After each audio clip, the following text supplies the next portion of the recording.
Hello everyone. We are going to present about a topic called positive protections of traditional knowledge.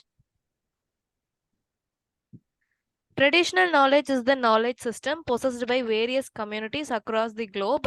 Such knowledge has been accumulated over the years and has been used and passed down through several generations. It is usually with respect to the natural surroundings of the community and includes agricultural knowledge such as manner of cultivation, environmental knowledge, and knowledge of natural medicines.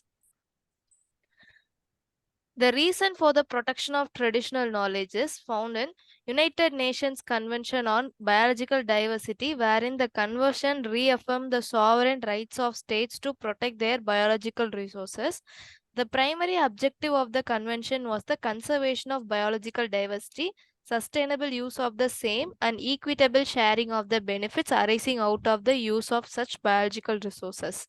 Further, Article 8 recognizes the efforts of local and indigenous communities in preserving this biological diversity through traditional knowledge and holds that they too are entitled to share the benefits obtained out of such use.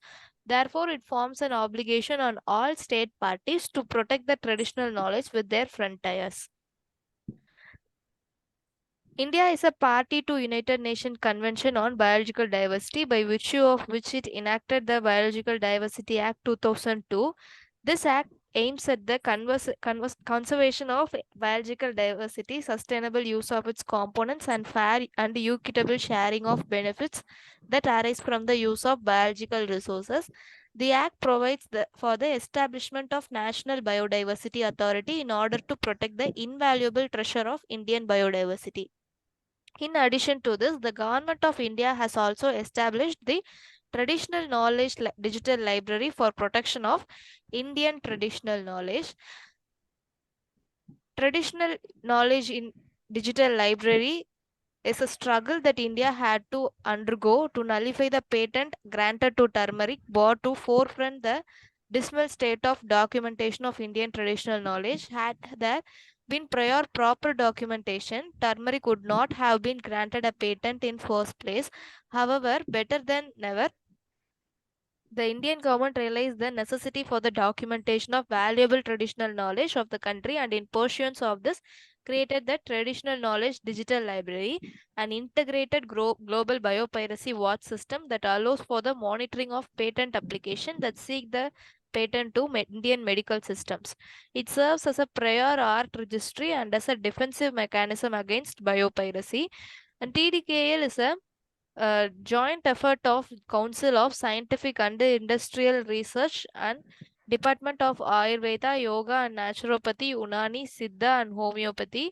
It enables effective detection of attempts to misappropriate this knowledge by third parties filling application with patent offices around the world. At present, while access to traditional knowledge digital library is available to 9 international patent offices, European Patent Office, United States, Japan Patent Office, UK, Canadian Intellectual Property Office, German Patent Office, Intellectual Property Australia, Indian Patent Office, and Child Patent Office. By the way of the TKDL Access Agreement, talks are underway with Russia and Malaysia. However, there has been a drawback to TKDL. After the setting up of TKDL, India has challenged several claims of patent across the world. However, concerns have arisen as to whether the money spent by India to sustain TKDL is worthwhile. Several other countries, such as South Korea, have a system similar to that of TKDL, yet spend a fraction of amount spent by India. Further, with the TKDL available only to defend India's traditional knowledge and not being available for further research, much is left to be decided. Nonetheless, the establishment of Traditional Knowledge Digital Library has indeed demonstrated the need to protect the nation's traditional knowledge and the advantages of proactive action. It has also paved the way for efforts of other countries to protect their traditional knowledge. So I'm here to explain about the intellectual property rights for traditional knowledge. Intellectual property rights are legal rights granted to individuals or entities to protect their creations and innovations, providing them with exclusive control over the use and distribution of their intellectual assets. IPR plays a significant role in various fields, which include technology, art, literature, and traditional knowledge. Next slide. So the first one is that patents. Patents can be used to protect specific innovations or inventions based on traditional knowledge. However, they can raise concerns about the commercialization and privatization of the traditional practices. Next is the copyrights. Copyrights can protect traditional cultural expressions such as songs, stories, and artistic works. This can help preserve cultural heritage but may also restrict their free use. The next comes the trademark. Trademark can safeguard traditional symbols, names, or design associated with the products or practices. The next is the trade secrets. Traditional knowledge may be kept as trade secret, which means keeping it confidential with the community to maintain its exclusivity. Next slide. So now let's see some of the challenges and limitations of applying this IPR. First one is the collective ownership. Traditional knowledge is often collectively owned by indigenous or local communities, making it challenging to fit with IPR system designed for individual creators. The next is the oral tradition. Traditional knowledge is often transmitted orally and lacks written documentation, which can pose difficulties in providing ownership and originality. The next is the biopiracy. Conventional IPR system may not effectively prevent biopiracy or unauthorized commercial use of traditional knowledge. The next is the conflict with open access. Traditional knowledge often thrives on open access and sharing with communities, which can conflict with the exclusivity of IPVR protection. The last is the cultural and ethical concerns. Applying IPR to traditional knowledge can raise cultural and ethical questions about commodifying or appropriating sacred or deeply rooted practices. So we have also attached a link or a PDF file which has the word puzzle related to this traditional knowledge. Now I will be explaining about the legal framework for protection of traditional knowledge.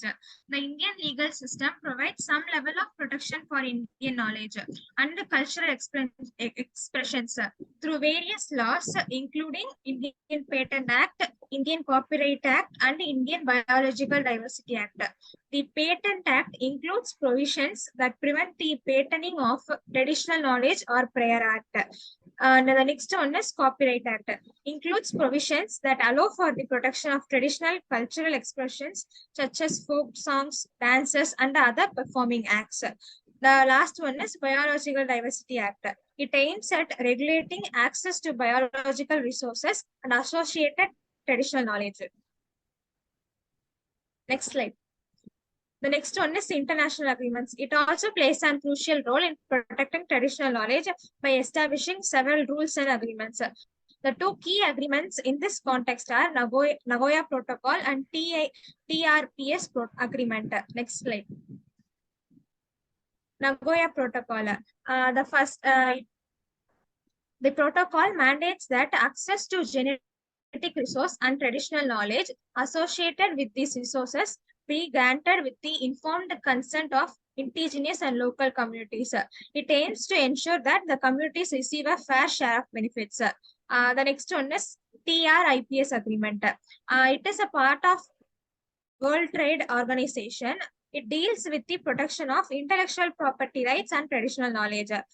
Some countries have used TRIPS to implement measures that require patent applicants to disclose the source of genetic resource and traditional knowledge.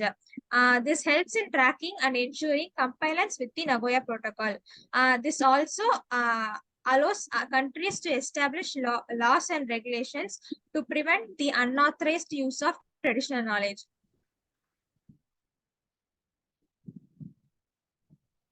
Now I am going to talk about the main objectives of protection of traditional knowledge. It includes preservation and conservation, prevention of exploitation and misappropriation, cultural respect and recognition, economic empowerment and benefit sharing, promotion of sustainable practices, legal and policy frameworks, education and awareness. The primary objective is to preserve and conserve traditional knowledge, safeguarding it for future generations. Protection aims to prevent unauthorized use, misappropriation, or commercialization of this knowledge without proper consent or compensation. TK protection seeks to respect and recognize the cultural heritage of indigenous communities, valuing their unique practices, beliefs, and ways of life. The goal is to ensure that communities possessing this knowledge can benefit economically from its use, often through mechanisms like fair trade agreements or benefit sharing arrangements. TK often encompasses sustainable and eco-friendly practices. Protecting this knowledge can contribute to sustainable resource management and environmental conservation. Establishing legal and policy frameworks provides a formal structure for recognizing and regulating the use of traditional knowledge, including laws related to intellectual property rights and access and benefit sharing. Raising awareness about the importance of TK is crucial, both within the local communities and on a global scale. This involves educating communities and the wider public about the value of TK and the need for its protection. Next is national attempts to protect TK in India, and the first one is Traditional Knowledge Digital Library. TKDL is a significant initiative aimed at preventing the misappropriation of Indian traditional medicinal knowledge. It involves the documentation and digitalization of this knowledge in multiple languages. And the next one is intellectual property rights of and TK. India actively engages in international discussions concerning IPR and TK, advocating for the protection of traditional knowledge within the context of intellectual property laws. And the next one is traditional knowledge documentation and validation. Various government agencies and organizations are engaged in the documentation, validation, and cataloging of traditional knowledge across different regions of India that includes knowledge related to Ayurveda, Yoga, Unani, Siddha, and other indigenous system of medicines. And the next one is collaboration with the indigenous communities and healers. The government actively collaborates with the indigenous communities and traditional healers to validate, document, and protect their knowledge. This ensures that these communities have say in how their knowledge is used and that they benefit from any commercialization. And the next one is National Medicinal Plants Board. NMPB works toward the conservation, cultivation, and sustainable use of medicinal plants. It also supports initiatives that involve the documentation and production of traditional knowledge. And the next one is education and awareness programs. The government supports educational programs and awareness campaigns to promote the value of traditional knowledge and its production. And in the conclusion, the positive productions of traditional knowledge are essential for preserving cultural heritage, preventing exploitation, promoting economic empowerment, and encouraging sustainable practices. These measures also aim to raise awareness and establish legal frameworks. By bridging tradition and progress, TK Productions ensures the respect and the recognition of indigenous wisdom. This not only empowers communities but also enriches the global knowledge landscape with the diverse and sustainable practices. Ultimately, these efforts contribute to more inclusive and culturally sensitive world where the valuable contributions of traditional knowledge are celebrated and integrated into contemporary progress. Thank you.